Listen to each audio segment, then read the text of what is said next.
Muito bem, 21 de fevereiro, segunda-feira, estamos aí na última, basicamente a última semana do mês, né? Hoje foi um dia de feriado nos Estados Unidos, né? Não tivemos muita volatilidade, mas tivemos deslocamento de preço, né? Inclusive surpreendente, né? Uma queda bem acentuada aqui na parte da tarde para o final do dia, uma tendência, né? Mas vamos analisar aqui o mini índice, depois a gente vai para o mini dólar, né? Começando pelo índice, a gente abriu dentro daquele canalzinho que estava traçado, né? Aquele canalzinho de baixa que já estava traçado anteriormente de 2 dias atrás, de sexta e de quinta. A gente abriu baixo nesse canal, um pouco baixo, né? Aqui nesse meio, mas testamos embaixo nesse canal. E além desse canal, a gente tinha aqui um triângulo expandido, né? Que, para quem não sabe, um triângulo expandido é uma figura de lateralidade. Então, estamos num ciclo macro de tendência de baixa e num ciclo um pouco menor, mais aproximado, digamos assim, estamos numa tendência numa lateralidade, né? Além desse triângulo expandido aqui que eu marquei, a gente tinha aqui essa perspectiva, né? Esse retângulo verde aqui, que seria uma lateralidade, né? Em que o mercado faz big up, big down, big up, big down, big up. E assim ele vai trabalhando, né? Então, nessa abertura aqui, muita gente fez uma compra aqui embaixo, né, na linha de fechamento, para scalp. Eu não acho uma compra ruim, mas eu particularmente achei que ficou devendo aqui um toque nessa linha, né? Além disso tudo, desconfie em lateralidades, desconfie de barras muito amplas assim. Elas quase sempre podem ser vácuo, tendo em vista que 80% dos rompimentos vão falhar, né? Então, quando o mercado botou essa barra aqui, eu fiquei observando a continuidade dessa. E uma força como a compradora, nesse caso, que bota uma barra desse tamanho, nesse tipo de contexto, eles querem ver continuidade, ou o famoso follow-through que o Al Brooks fala. E nós não vimos continuidade. Nós botamos essa barra aqui, que tudo bem, rompeu o topo anterior, mas inclusive foi uma barra com corpo de baixa, um pequeno corpo de baixa. Então não houve continuidade aqui. Logo em seguida, ele colocou esta barra aqui, que é uma barra de reversão alto numa lateralidade, ou na lateralidade que eu desenhei, ou na lateralidade do dia, né? Se a gente olhar, esse retângulo verde é a lateralidade do dia.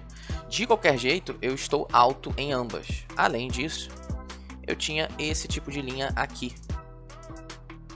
Ok? Então, o que eu fiz? Eu fiz uma venda aqui, tá? Nessa região. Fiz uma venda mercado nessa região, sabendo que eu poderia precisar escalar aqui para cima, pelo menos aí uma vez essa lateralidade. Então eu poderia escalar até aqui. Então meu primeiro stop ficou ali. Então eu fiz uma venda aqui e logo de cara ele já me deu um belo resultado aqui, né? Eu saí nessa mínima aqui, nesse fechamento de swing anterior, foi nessa barra aqui, e peguei bons pontos aí, né? Eu vendi mais ou menos aqui, peguei uns 400, foi 430 se eu não me engano, 430 pontos, foi mais ou menos isso aqui que eu peguei, tá? Logo em seguida, eu percebi que ele buscou uma confluência de linhas aqui, do triângulo expandido e do nosso canal de baixa. Linha de canal, lembre-se, de linha de canal, elas têm 75% de chance de falhar o rompimento. Apenas 25% das vezes, o rompimento dela dá prosseguimento. Então, o que eu fiz? Além dessas duas confluências, eu projetei essa lateralidade.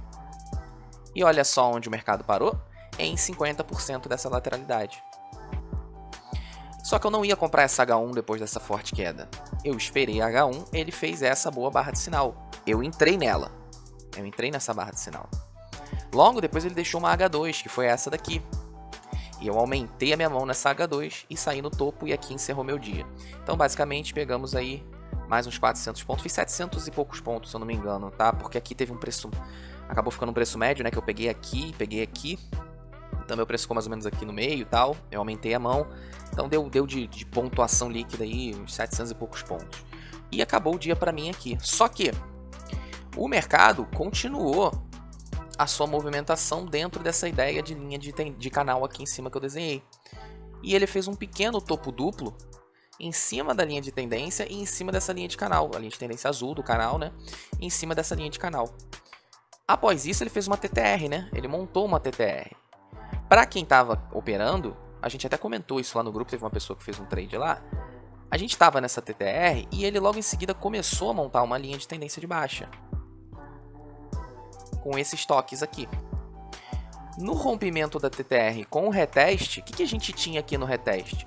o topo dessa TTR, né, dessa lateralidade estreita, uma linha de tendência de baixa e outra linha de tendência que é a linha do canal maior. Além disso tudo, a gente já tinha a média aqui fazendo a proteção. Essa barra falhou, poderia entrar nela, mas para quem não quisesse, esperaria uma boa barra de sinal, que seria essa daqui. Então, seria uma excelente venda mercado numa outside bar.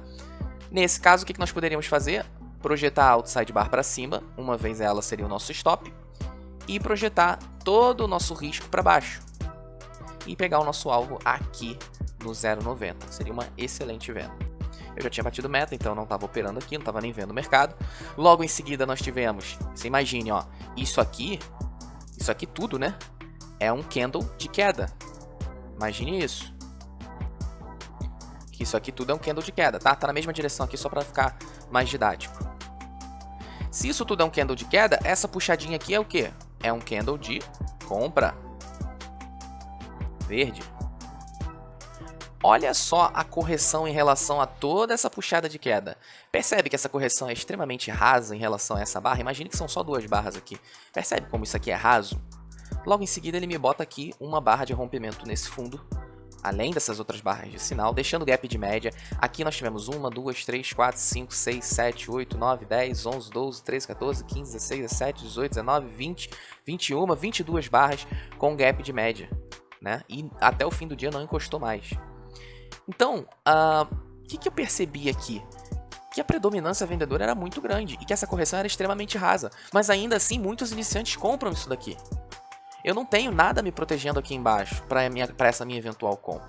Eu estou em tendência.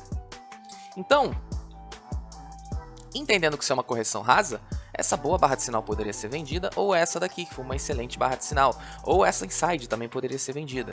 Novamente, ou eu boto o stop aqui em cima, ou eu projeto essa correção para cima, boto o meu stop aqui, um stop mais alternativo, e projeto todo esse meu risco dessa entrada aqui para baixo, o que seria a saída mais ou menos aqui na linha de tendência, na linha de canal, desse canal grande azul.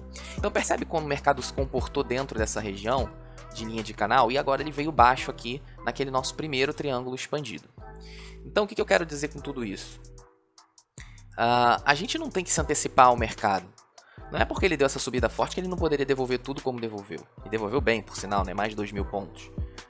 Então a gente tem que operar os sinais sempre, não se antecipe ao mercado. Seja reativo a ele, ok? Vamos para o dólar. O nosso dólar, vou apagar aqui, também foi tranquilo, né, de operar, relativamente tranquilo, né? Agora com o gráfico pronto é tudo fácil, né? Mas foi relativamente tranquilo. A gente teve aqui uma linha que foi respeitada, testada inclusive num topo duplo, deixando boas barras. Tá muito longe, achei um movimento muito amplo, não quero entrar nessas barras. Aguarde a correção e espere o retorno. Belíssima venda, uma venda até bem fácil de se fazer. Alto num contexto lateral.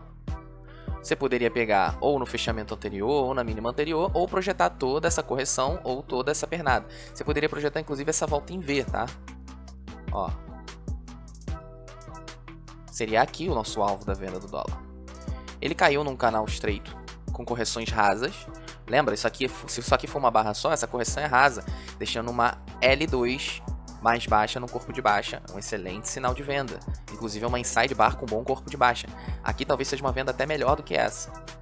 Se você entrasse aqui nessa venda, você poderia projetar toda essa queda. Também daria alvo. Olha lá, nosso alvo seria aqui embaixo. De qualquer jeito, era só vender, né? A gente estava numa pressão muito grande vendedora. A gente tem essa linhazinha de canal aqui. Esse toque, esse toque, esse toque e esse. Ela não foi lá, né? Deixou um gap, foi bem próximo, né? A gente considera região, né? Deixou um gap em relação a essa linha. E nessa retomada, nesse terceiro toque aqui, a gente poderia idealizar um possível canal de alta. Por quê? Deu o primeiro, deu o segundo, no terceiro toque ele deixou uma boa barra de sinal. Então, eventualmente, a gente pode considerar o quê? Todo canal de alta não é uma bandeira de baixa, ou no time frame maior, ou quando você olha num aspecto mais macro. Então, tendo em vista que a gente vinha de baixo nesse canal, já tinha atingido alvos projetados aqui, se a gente de repente imaginasse isso aqui como uma lateralidade, né? A gente poderia projetar tudo isso aqui, a gente veria que ele deu um alvo projetado aqui embaixo, em 50%. Então toda essa confluência de linhas deixaria a gente confortável para trabalhar. Aqui eu tive também uma provável edge. 1, 2, 3. 3 puxadas. Após um spike, né? Até perguntaram no final de semana o que era um spike. São essas puxadas mais agudas, esses impulsos, né? Então se a gente subir aqui o tempo gráfico, a gente vai ver que as barras aqui provavelmente são um rompimento. E aqui ele fez uma espécie de wedge final. Então nós tivemos algumas confluências, ou seja, abaixo nesse canal, 3 toques no wedge, alvo projetado, e falhou inclusive aqui o rompimento de fundo, né? Quando ele deu um reteste e botou boa barra de sinal, caberia uma compra. Aqui também caberia uma compra para fechar o dia. Posso projetar essa primeira puxada. Daria aqui. Faltou um gole para o alvo, né? De repente, se puxar no corpo, ele vai pegar. Olha lá. Ou eu poderia ir projetando as pequenas correções e ficar saindo em scalps. Primeira correção. Segunda correção. Ok? Tanto faz. O alvo é a melhor parte, né? É onde a gente não tem dor de cabeça. Então, a ideia do dólar foi basicamente essa. Eu achei até o dólar mais fácil do que o índice, tá? Eu não tô mais operando dólar, só tô operando o índice. Mas a ideia foi essa. Achei que, apesar do feriado do mercado americano, eu achei um dia relativamente tranquilo. Tá? Achei realmente bem tranquilo. Depois da rolagem lá do índice, depois da sexta-feira de opções, eu acho que o mercado melhorou bastante assim para trabalhar. Ok? A gente volta amanhã com mais análise e fechamento. Bom pregão para vocês amanhã. Bons trades. Valeu!